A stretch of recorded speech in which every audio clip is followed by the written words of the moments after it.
पशुपति व्रत एक ऐसा व्रत जो 5 सोमवार का होता है। 6 दिए मंदिर में जाते हैं, प्रसाद का मंदिर जाता है, 3 भाग प्रसाद के होते हैं।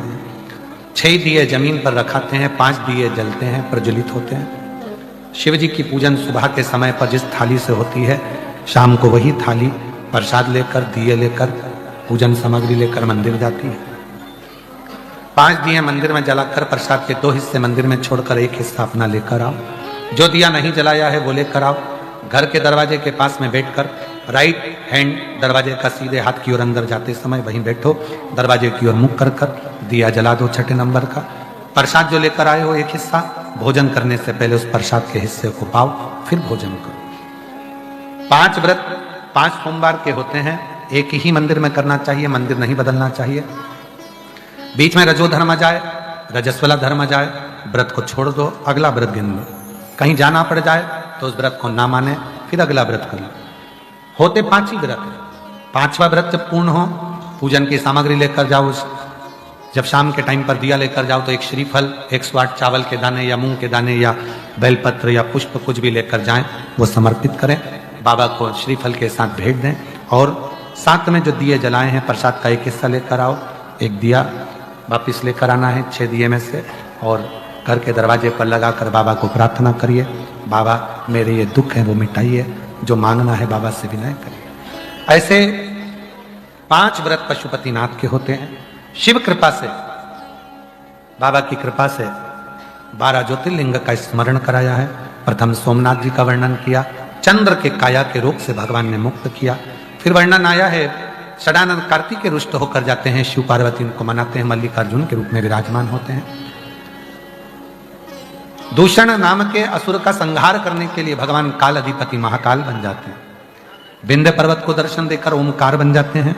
नर नारायण को दर्शन देकर केदारनाथ बन जाते हैं। कुंभकर्ण के बेटे भीम का संहार कर कर भीमा शंकर बन जाते हैं। मनु शत्रुपा को दर्शन देकर विश्वनाथ बन जाते हैं। गौतम बाबा को दर्शन देकर त्र्यंबकनाथ बन जाते हैं।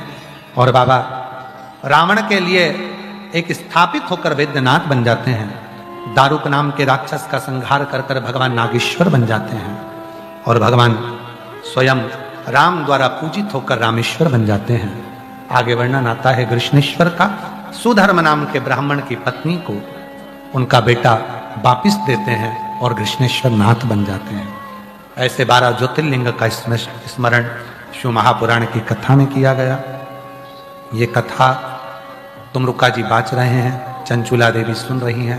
पति प्रेत योनि से मुक्त होता है, चंचुला अखंड सौभाग्य धारण कर कर पति लोक को जाती है। तुमरुका जी कहते हैं, हे भोले बाबा, आपने इस कथा के यजमान पद को ग्रहण किया। शिव महापुराण का कोई यजमान नहीं है, शंकर और पार्वती ही इसके यजमान बने हैं। आपने कथा सुनी है, मुझे दक्षिणा दीजिए। तुमरुका जी जब दक्षिणा मांगने लगे कथा की, तो भगवान देवदिव्य महादेव ने पूछा कि दक्षिणा में मैं तुम्हें क्या दूं। तब बाबा ने कहा कि दक्षिणा मांगो, क्या दूं मैं आपको। तुमरुका जी कहते हैं, दक्षिणा में अगर कुछ देना चाहते हो, जब कलिकाल चालू हो, कलयुग में चारों तरफ हाहाकार मचे, संसार के लोग किसके सामने जाकर अपना दुखड़ा रोएं, कोई उनकी सुनने वाला नहीं होगा, किसके हाथ पैर जोड़ेंगे ये जाकर। बाबा इसलिए कलिकाल में आप मुझे वचन दे दो दक्षिणा के रूप में, कि जो कलयुग में शिव महापुराण की कथा को श्रवण करेगा पंडाल में बैठकर भाव से, जहां भी इस कथा को सुनेगा और जो दिल से कामना करेगा, जो मांगेगा, उसकी मनोकामना मेरा भोलेनाथ उसके घर पर जाकर पूरी करेगा। ये वचन दे। कई लोग कहते हैं गुरुजी हमारा घर बिगड़ गया। कई लोग कहते हैं गुरुजी हमारा परिवार बिगड़ गया। शिव महापुराण की कथा कहती है घर परिवार बिगड़ने से पहले हमारा आहार बिगड़ता है।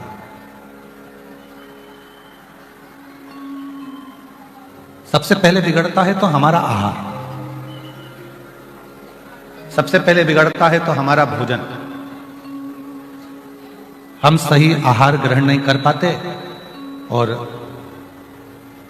आहार बिगड़ा तो भाषा बिगड़ी, भाषा बिगड़ी, परिवार बिगड़ा, और परिवार बिगड़ा तो फिर धीरे धीरे पूरा संसार बिगड़ा। ये पूरा जो समय चक्र है, ये पूरा हमारा भोजन पर निर्भर करता है कि हम कैसा भोजन ग्रहण करते हैं।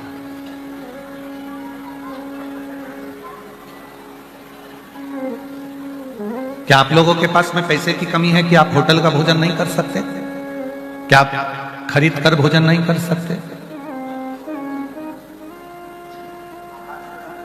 पर आप जब किसी मठ मंदिर में जाते हो, संतों के पास जाते हो, साधुओं के पास जाते हो, गुरुजन के पास जाते हो, माघ मेले में आते हो, कुबेरेश्वर बाबा की पवित्र धारा सीहोर में पहुंचते हो, तो सबसे पहला काम तुम ये करते हो कि हमें कुबेरेश्वर धाम की ही खिचड़ी को पाना है, होटल में नहीं भोजन करना।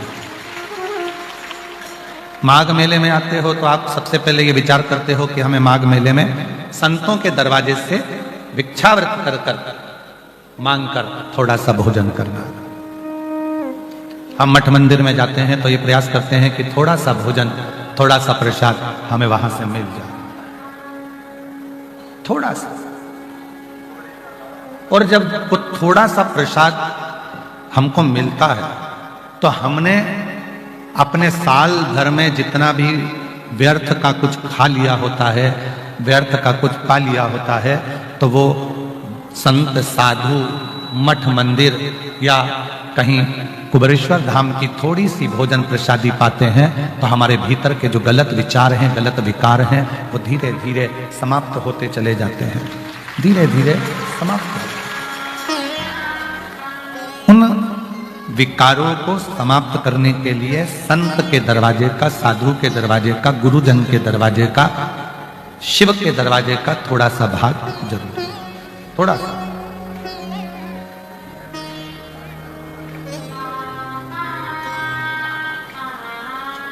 और वो थोड़ा सा अंश मात्र भोजन, वो थोड़ा सा अंश मात्र भोजन हमारे जीवन में सुख प्रदान करता है, थोड़ा सा।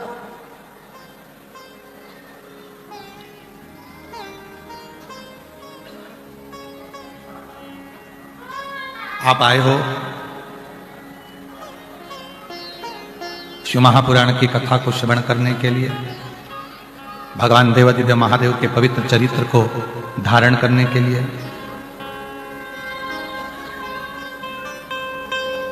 और दुनिया के लोगों को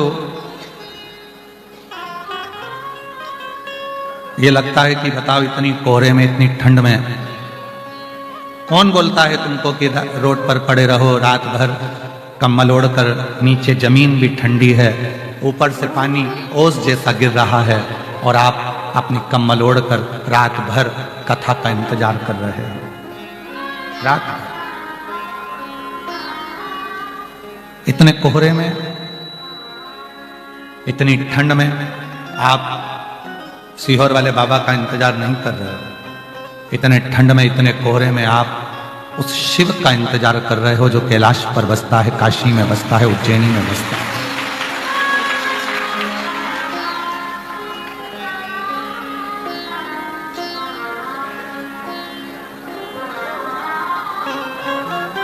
शायद बाबा जी, शायद पूरी दुनिया में ऐसे शिव भक्त शायद ही मिलेंगे जो पूरी रात से कांपती हुई ठंड में बाबा का इंतजार करते हो, भोलेनाथ जी का इंतजार।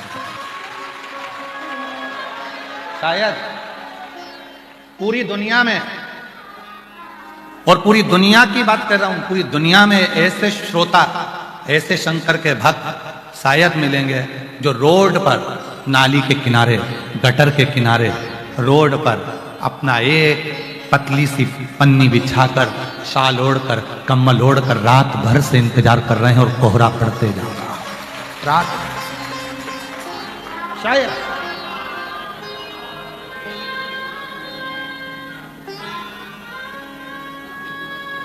यहां आने से पहले एक बात कही थी आपसे,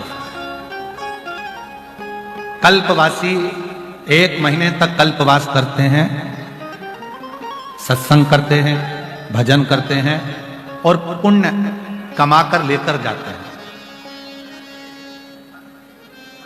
1 महीने तक सत्संग भजन कर कर पुण्य कमाकर लेकर जाते हैं। यहां आने से पहले कहा था कल्पवासी 1 महीने तक भजन तप कल्पवास करते हैं और आपको और हमको केवल 5 दिन कल्पवास करने का मौका मिला है, और वो कल्पवास से हम भी पुण्य कमा कर लेकर जाए, हम भी पुण्य लेकर।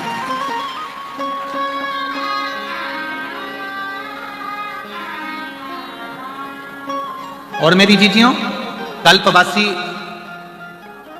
एक तंबू के अंदर, एक टेंट के अंदर रहे होंगे 1 महीना, पर आपने वो कल्पवास करा है कि खुले आसमान में रोड पर सोकर माई गंगा की गोद में संतों के आशीर्वाद से, साधुओं के आशीर्वाद से बैठकर रात निकालकर भगवान की कथा का रसतत्व ग्रहण करते हुए, भगवान की भक्ति को करते हुए अपने ये दिन निकाले, अपने दिन।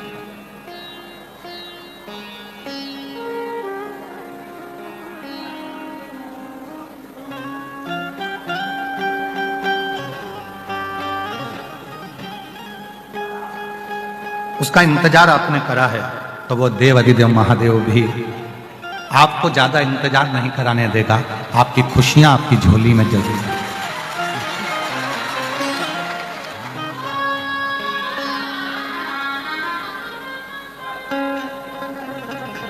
और सुन लो मेरे भोले त्रिपुरारी, हे मेरे शंभु, हे मेरे त्रिकालदर्शी, हे मेरे कैलाशी, हे मेरे अविनाशी, हे मेरे शंकर, हे मेरे शिव, हे मेरे ओघड़दानी, हे मेरे शंभु, हे मेरे शंकर। या आपकी कृपा से कुछ हमें जो श्वास मिली है, वो श्वास आज कृतार्थ हो गई, जो हमने गंगा जी के तट पर, त्रिवेणी के तट पर बैठकर, त्रिवेणी के घाट पर बैठकर ये पवित्र कथा का रसतत्व ग्रहण किया।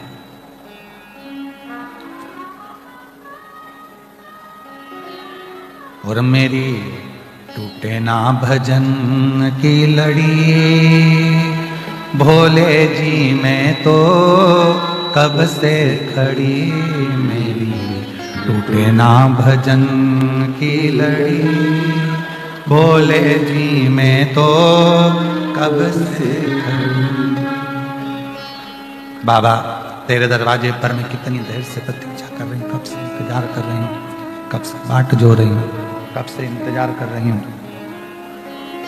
तेरी कृपा, तेरी करुणा, तेरी दया जरूर होगी, ये निश्चित है, और होगी। जब माता अंजना जी के गर्भ से संतान नहीं हुई, सालों निकल गए, माता अंजना जी के गर्भ से संतान उत्पन्न नहीं, दुखी हो गई, कहां जाऊं, किससे कहूं कि मुझे औलाद नहीं हो रही है, मुझे संतान नहीं हो रही।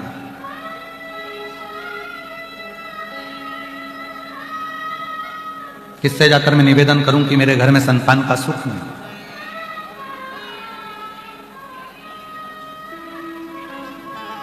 और केवल एक नारी होती है जिसको बहुत सुनना पड़ता है।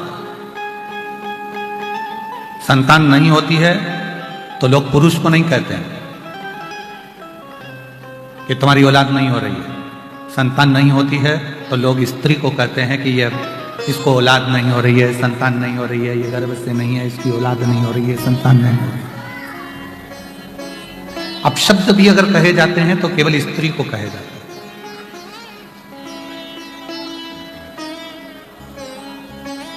संतान नहीं है।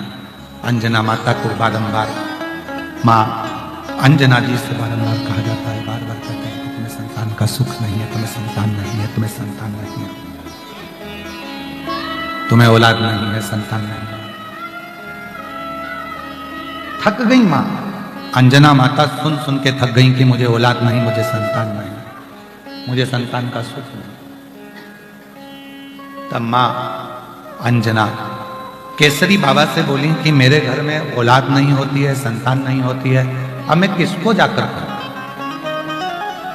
किससे निवेदन करूं, किससे प्रार्थना करूं।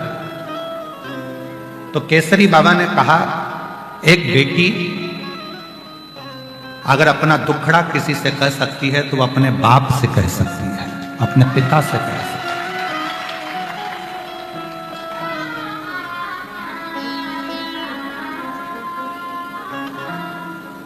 दो पिता हैं, एक ने जन्म दिया और दूसरे ने पालन किया। एक पिता अपना पिता, दूसरा वो परम पिता, दूसरा है वो परम पिता, वो देवाधिदेव महादेव भगवान शिव, वो घरधानी शंभु त्रिकालदर्शी कैलाशी अविनाशी शंकर, वो भी पिता है। और मेरी जीजियों, आप बाहर की आवाज बढ़ा रहे हो, अंदर की आवाज नहीं बढ़ रही है। मेरी जीजियों, अपने दुखड़े को अगर कहना है तो एक बार अपने पिता देवाधिदेव महादेव से जाकर, राधे तुम आके सुनो यहाँ बक्सों के पास, देवाधिदेव महादेव के पास, भगवान शिव के पास, भगवान शंकर के पास, भगवान शिव के पास जाकर, भगवान शंकर के पास जाकर अपने दुखड़े को जरूर कहना चाहिए।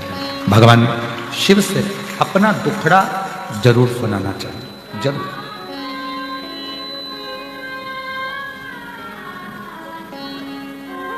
और मेरी टूटे ना भजन की लड़ी, भोले जी मैं तो कब से टूटे ना भोले जी मैं तो कब से। अपने जब शिव से जाकर कहोगे तो शिव स्वीकार करेगा। पिता से कहो। अंजना माता ने जैसे ही सुना कि मुझे अपने पिता से जाकर कहना है, अपने बाबुल से जाकर कहना है, अपने पिता से कहना है, तो अंजना माता गौतम बाबा के पास पहुंच गई। और गौतम बाबा के पास जाकर माता अंजना ने निवेदन किया। पिताजी बोले, आज तू आ कैसे गई? तू तो कभी आती नहीं थी, समय नहीं मिलता था तेरे को, और तू आज आई है, क्या बात है, तेरे को कैसे आना हुआ? अंजना माता कहती हैं, पिताजी बहुत दिन से मन में एक दुख है, एक दुख है।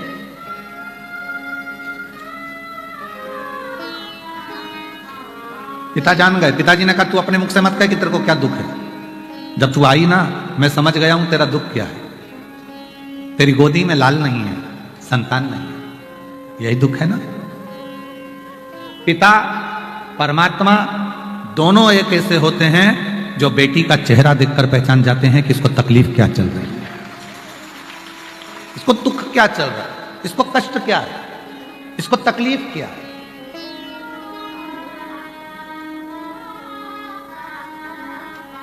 क्या दुख है इसकी जिंदगी में, एक पिता जान जाता है।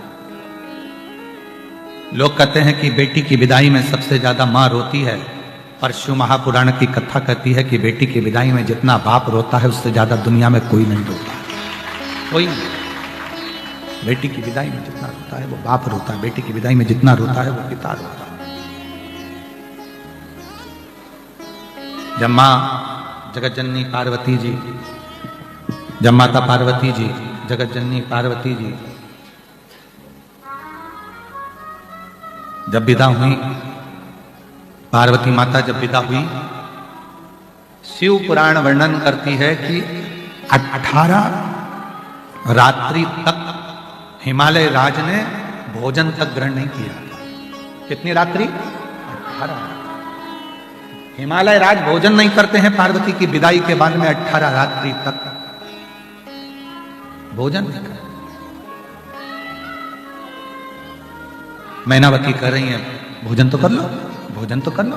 जैसे ही भोजन की थाली के सामने जाकर, जैसे ही भोजन की थाली के सामने जाकर हिमालय राज बैठते हैं, और बेटी पार्वती जी हिमालय राज के साथ में बैठकर भोजन करती थी, तो भोजन की थाली पर पार्वती जी की याद आ जाती है, और भोजन की थाली छोड़कर हिमालय राज अपने कक्ष में चले जाते हैं। प्रेम,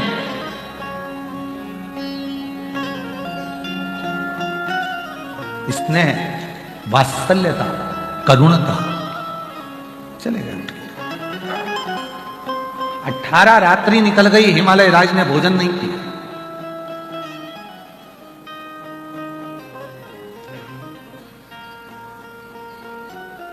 तब पार्वती जी ने कहा कि अपने स्वामी से, देवाधिदेव महादेव से, मेरा मन करता है मेरे पिताजी के पास चलना चाहिए। मेरे पिता के घर चलना चाहिए। जिन्होंने कन्यादान करा है उस पिता की देहली सूनी हो गई होगी।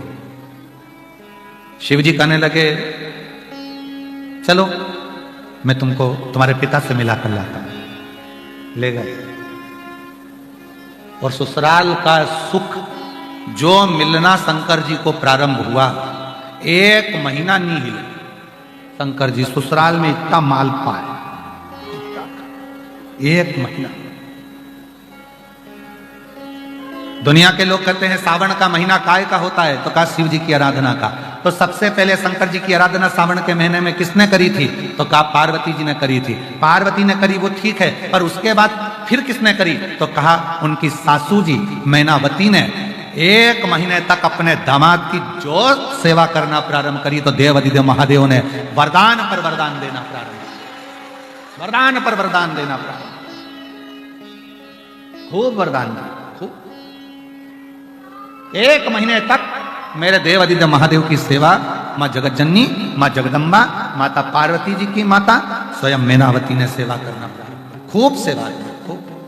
शिव जी ने वर दे दिया जाते जाते अपनी अर्धांगिनी माता पार्वती जी को ले जाते समय, पार्वती जी को ले जाते वर दे दिया, सासू मां ससुर जी 1 महीने तुमने मेरी सेवा करी है, जो श्रावण के 1 महीने मेरी सेवा करेगा, जैसा मैंने आपको वर दिया है वैसा कि वैसा ही वर में सारे संसार वासियों को प्रदान कर। 1 महीने तक बाबा देवाधिदेव महादेव की सेवा मां पार्वती, मां जगत जननी की जगदम्बा अम्बा पार्वती जी की माता मां मैनावती ने करी। 1 महीने खूब करी और इतनी सेवा करी, इतनी सेवा करी, इतनी सेवा करी कि वो सेवा का फल इतना प्रखर हो गया कि बाबा भोलेनाथ जी ने वचन दे दिया कि 1 महीने तक यही सेवा में नित्य, 1 महीने तक यही सेवा में रोज, 1 महीने तक यही सेवा मैं स्वीकार करूंगा और उसका फल मैं जगत के लोगों को प्रदान करूंगा। बेटी का मुख देखकर पिता सुखी हो जाता। जब 18 रात्रि तक बेटी के ना होने पर भोजन नहीं किया, तब स्वयं भगवान देवाधिदेव महादेव, भगवान शंकर स्वयं पार्वती को लेकर पहुंच गए। आज गौतम बाबा के यहां मां अंजना जी खड़ी है। बेटी तू कुछ मत बोल, मुझे मालूम है तुझे क्या चाहिए, मैं जानता हूं। मां मां पिता बेटी की दशा को जानते हैं, इसलिए आप लोगों से निवेदन है कि शिव जी को अपना पिता मानना। क्या मानना है? पिता। जिस दिन तुमने देवाधिदेव महादेव को अपना पिता मान लिया, अपना बाप मान लिया, जिस दिन शंकर भगवान को अपना पिता मान लिया, उस दिन शंकर भगवान अपनी बेटी को जिंदगी में कभी दुखी नहीं देख सकते, दुखी नहीं देख सकते।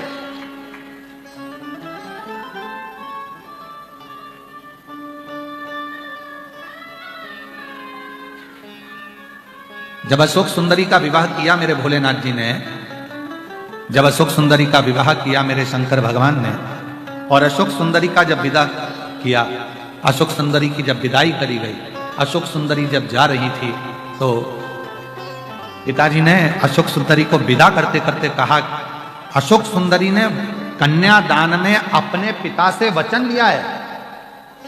पाणी ग्रहण संस्कार करते समय, पाणी ग्रहण संस्कार मतलब पानी जब कन्यादान होता है तो पिता, पाणी ग्रहण संस्कार जब होता है उस समय पर पानी चढ़ाते हुए अपने पिता से संकल्प लिया है अशोक सुंदरी ने। अशोक सुंदरी ने संकल्प लिया और अशोक सुंदरी ने संकल्प लिया कि पिताजी, संसार की कोई भी बेटी भूल से भी अगर आपके मंदिर में जल चढ़ाना प्रारंभ कर दे, उसको आप बेटी स्वीकार कर कर उसके दुख को मिटाना प्रारंभ कर देना। यह अशोक सुंदरी ने वर मांगा, यह अशोक सुंदरी ने वर मांगा शिव जी से।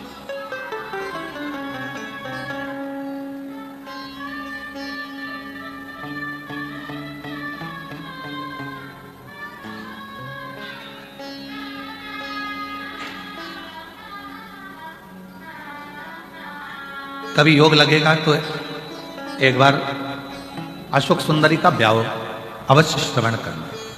मां अशोक सुंदरी की जो शादी भगवान देवाधिदेव महादेव ने करी, और अशोक सुंदरी का जो बचपन निकला और अशोक सुंदरी की जो युवानी अवस्था आई और अवस्था आने के बाद अशोक सुंदरी के घर में जो संतानें हुई, उन संतानों का जो सुख हुआ और भगवान देव अधिदेव महादेव ने जो जो क्रम किया वो सारा अशोक सुंदरी के विवाह प्रसंग में सुनिए।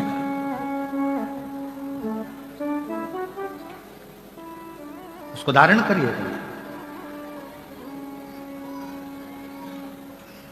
शिव कथा कर रही है, भगवान देव अधिदेव महादेव का चरित्र कह रहा है, शंकर भगवान का पवित्र प्रसंग कह रहा है, शिव तत्व कह रहा है, भगवान शंकर का पवित्र चरित्र वर्णन कर रहा है। वचन दिया आप सब भगवान शंकर को अपना पिता मानना, शिव जी को अपना पिता मानना। और जब भगवान शंकर को आप अपना पिता मान लोगे तो तुम्हारी जिंदगी का जितना दुख है, तुम्हारी जिंदगी की जितनी तकलीफ है, तुम्हारी जिंदगी के जितनी भी कष्ट है, वो तुम्हारे नहीं रहेंगे, वो देव अधिदेव महादेव के हो जाएंगे, शिव के। तुम्हारा कुछ नहीं रहेगा।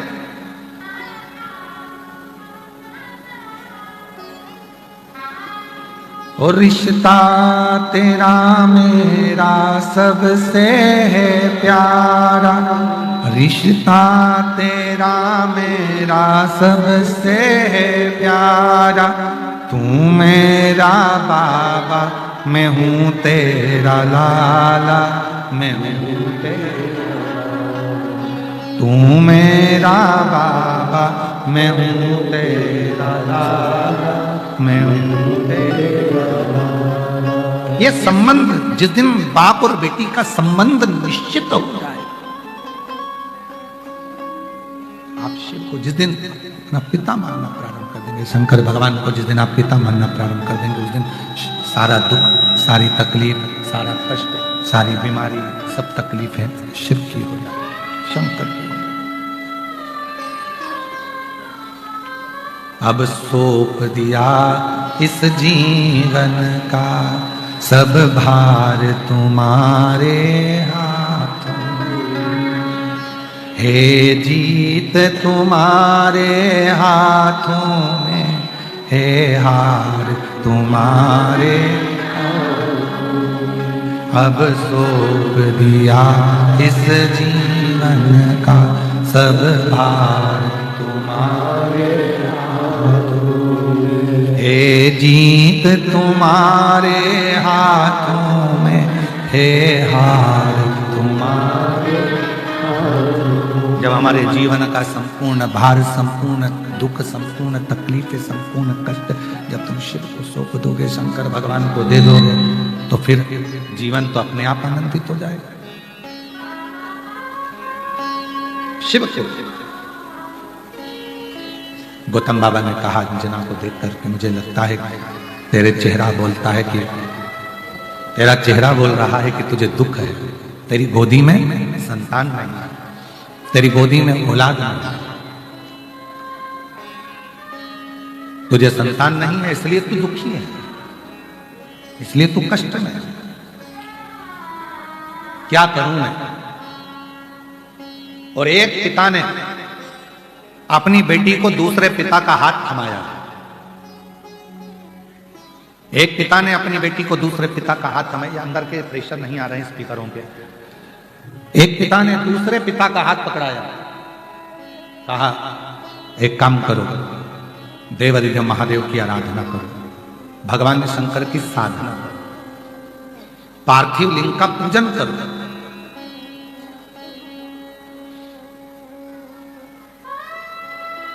लोग कहते हैं गुरुजी पार्थिव पूजन का महत्व क्या केवल कलिकाल में है? नहीं, सत्ययुग में भी पार्थिव का पूजन होता था। मां पार्वती जी ने पार्थिव लिंग का पूजन करा, मां सती ने पार्थिव लिंग का पूजन करा।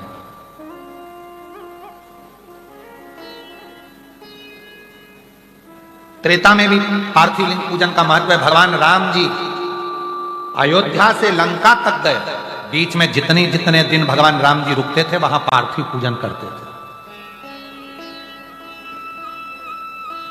और द्वापर में भगवान कृष्ण पार्थिव पूजन करते थे, और कलयुग में आप पार्थिव पूजन करते हो, यही सबसे बड़ा है। कोई ऐसा युग नहीं गया जिस युग में पार्थिव